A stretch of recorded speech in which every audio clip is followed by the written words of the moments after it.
So today, this weekend, we celebrate the anniversary of the signing of the Declaration of Independence.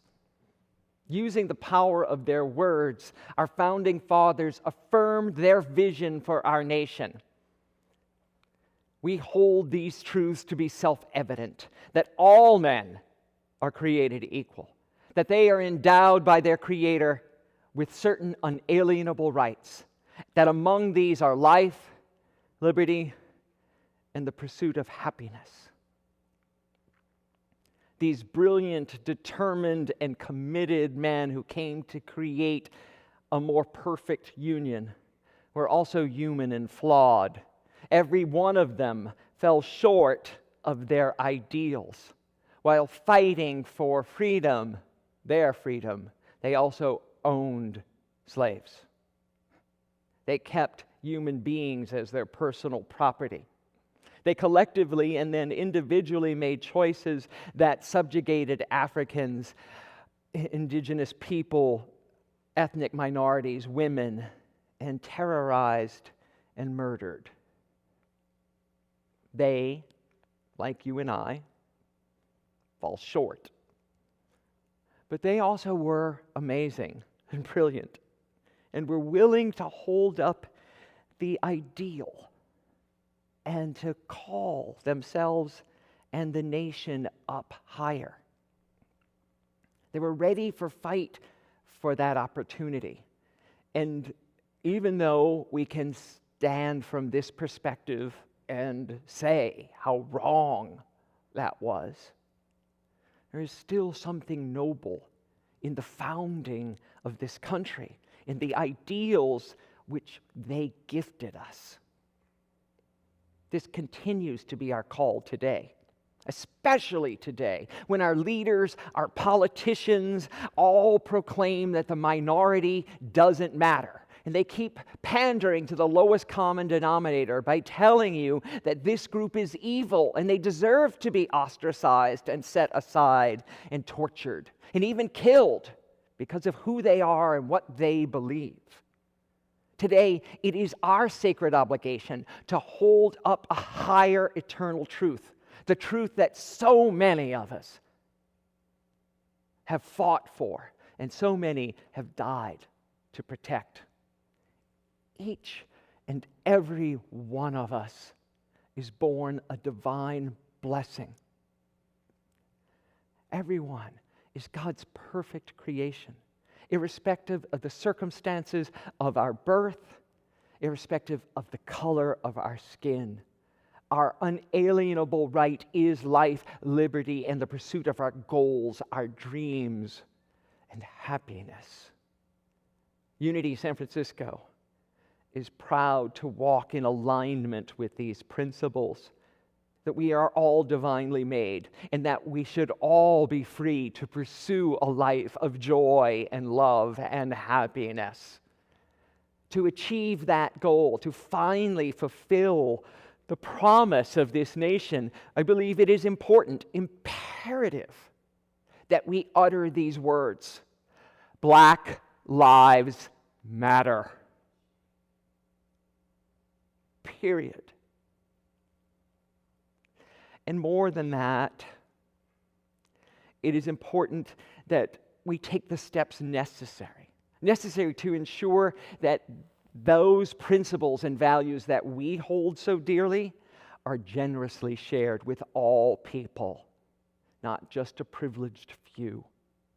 George Washington, Thomas Jefferson, Alexander Hamilton, Abraham Lincoln, Harriet Tubman, Martin Luther King Jr., Rosa Parks, you, and I.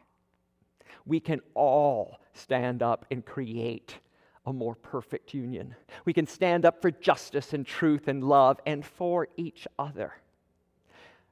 This is the great spiritual lesson of our American experiment. You and I, ordinary people, we, the people, can continue the American Revolution today, because it is a revolution of thought, a revolution of consciousness. And once again, that idea, that consciousness has caught the attention of the entire world and the imagination of the world as they all march with us. 57 years ago this summer, Martin Luther King Jr. gave a speech at the Lincoln Memorial and gave one of the most important addresses to ever grace our land. His amazing proclamation of truth came as a great beacon of hope to millions who lived in the shadows of injustice and bigotry. It was apparent to Dr. King in 1963 that America had failed in its promises of equality, and it is equally clear to all of us with eyes today that America continues to fall far short of our values and the ideals of our founding. Instead of honoring the vision set out in our founding document, America has moved its black citizens from the auction block to the plantations, to the back of the bus, and then into jails and prisons, and finally to the insanity of summary execution, all in the name of law enforcement. It is long past time that we all stand up and say that the truth, that murder is being committed in our names and under our very eyes. We, you and I, all of us are America. And it's time that we stood up, this silent majority of us, and stood up and said, no more. No more. Not in my name and not in our land. Today, I'm so proud to say, today, thousands of people continue to march the streets every day and every night, rising up and demanding that our great nation make good on its promise. But to do so, we must also rise up in consciousness and do the work necessary to clean our own house. Because we cannot demand anything of the United States that we are not willing to do ourselves. We must face our personal biases, our prejudices, and our racism. We must look at our privilege and passivity if we are ever to affect real change in this world. And I know this from my own personal experience. It is far too easy to look at the nation's problems and say it's too much. I can't do anything about all of that. I've tried, and it's never going to shift. But my friends, 2020 could be the year where we all decide to see things clearly. And 2020 can be the year where we actually make a difference in the world, and the world starts again. It's possible. We all knew something was going to come out of this pandemic. And look what's emerging. Look what's happening right here and now. I want to stand here today and also acknowledge we have made some amazing progress. It's not all horrible. We did elect a black man as president twice, but sadly we're still not free. We're not free because we're still crippled by the thoughts of hatred and in the prison of separation. We seek answers to our problems with force and violence. We build walls and fences to keep people out, and then we light things on fire when things don't go our way. And we end up praying to a God to punish our enemies and grant us victory. Therefore, no surprise, we find ourselves in exile from the Garden of Eden. In many ways, we live on this little island of poverty in the midst of God's great ocean of abundance. So we come here today to remember truth and to set ourselves free. When the authors of the Bible wrote the magnificent words that would later become the book of Genesis, they were stating a spiritual truth, a principle to which all humanity inherits. This truth, we are created in the image and likeness of God, is the bedrock of this country's founding.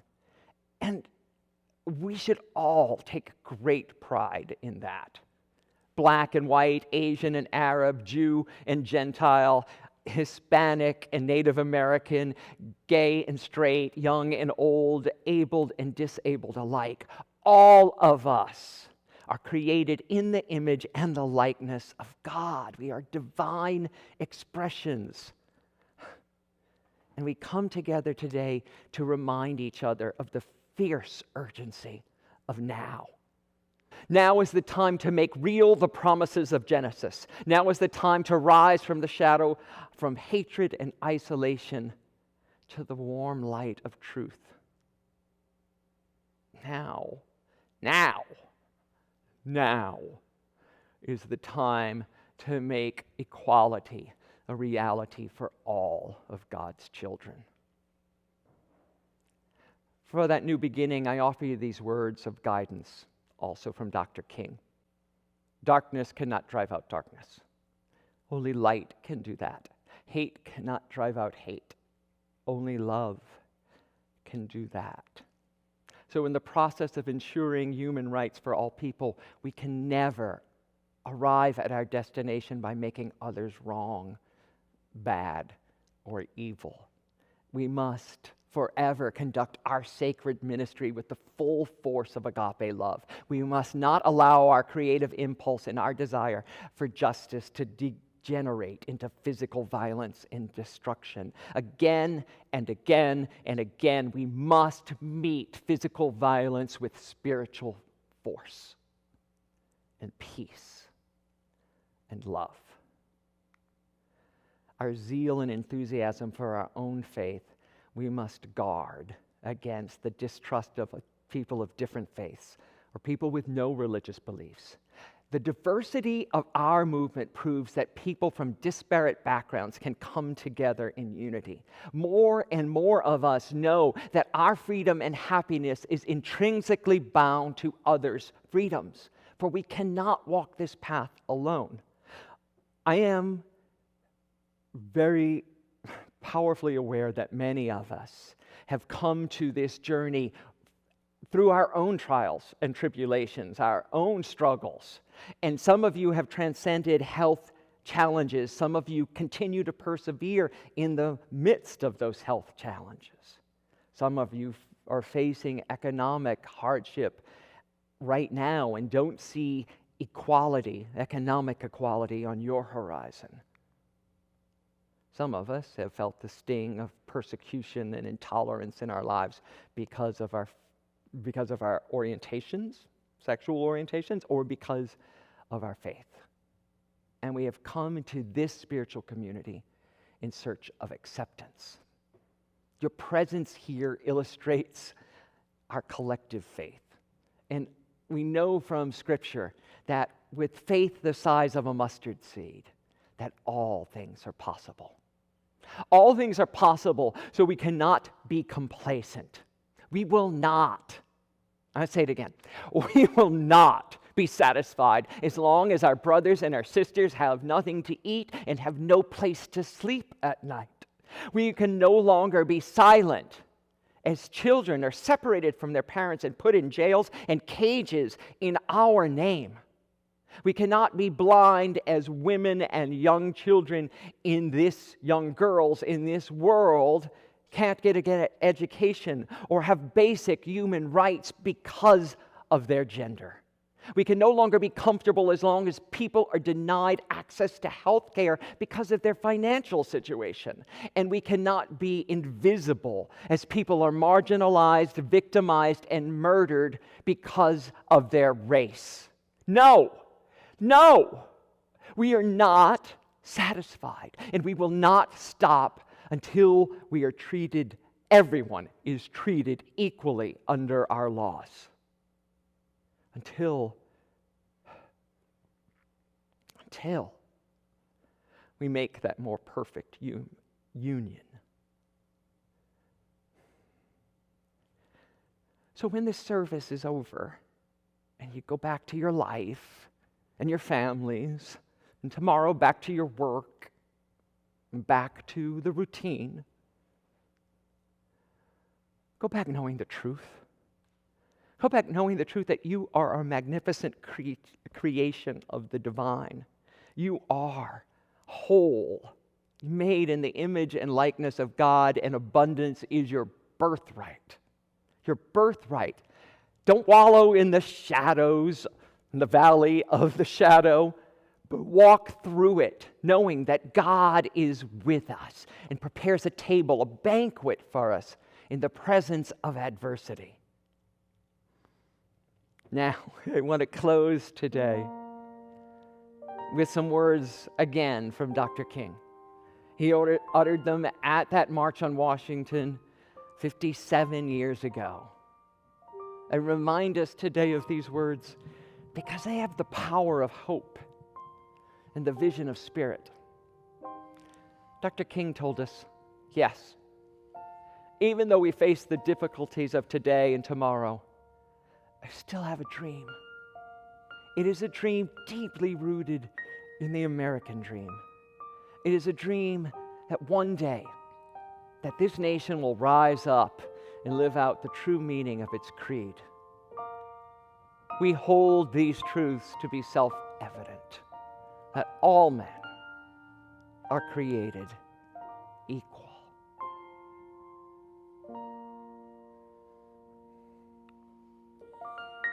My country, 'tis of thee, sweet land of liberty, of thee I sing. Land where my fathers died, land of the Pilgrim's pride, from every mountainside, let freedom ring. My native country, thee, land of the noble free, thy name I love.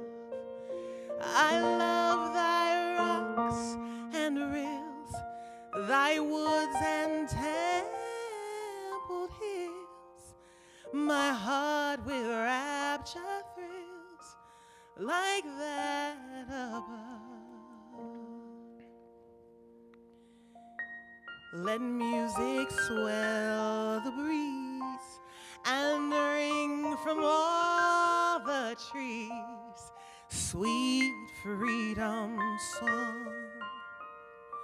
Let mortal tongues awake, let all that breathe partake, let rocks their silence break, the sound prolong. Let's take that to our time of meditation. Let music swell the breeze. Let us all that breath partake. I invite you to let the chair and the floor hold you, to allow your breath to swell you and to fill you.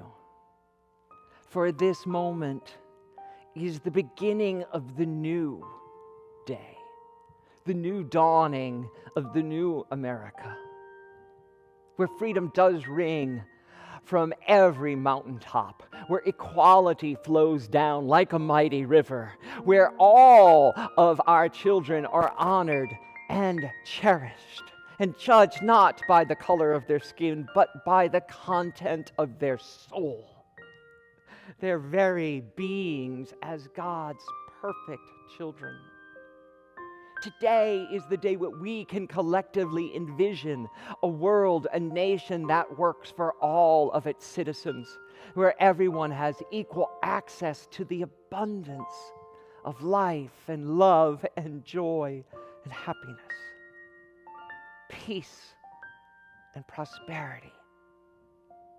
Let not a word of derision or anger flow from our lips or from our hearts, but love, joy, appreciation, and equanimity rule this day. For this is the 4th of July, and we let go of the shackles of pain and bondage. We let go of the chains of the past, and we awaken to this moment where all things are possible. For we have come and laid bare all of our past, all of our missing the mark, so that we can step up in truth, in love, in equality.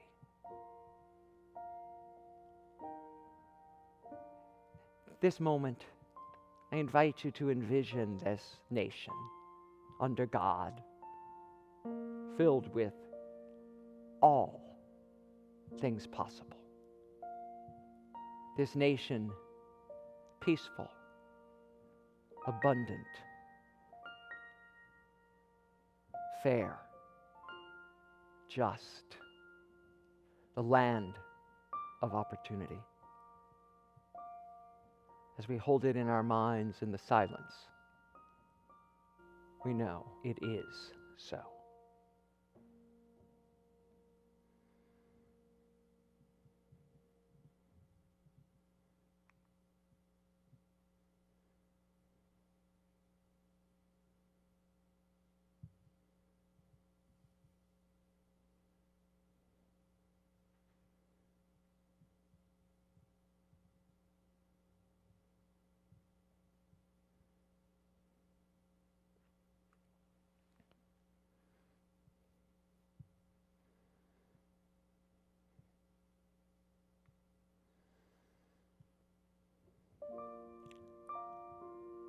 It is ours to create.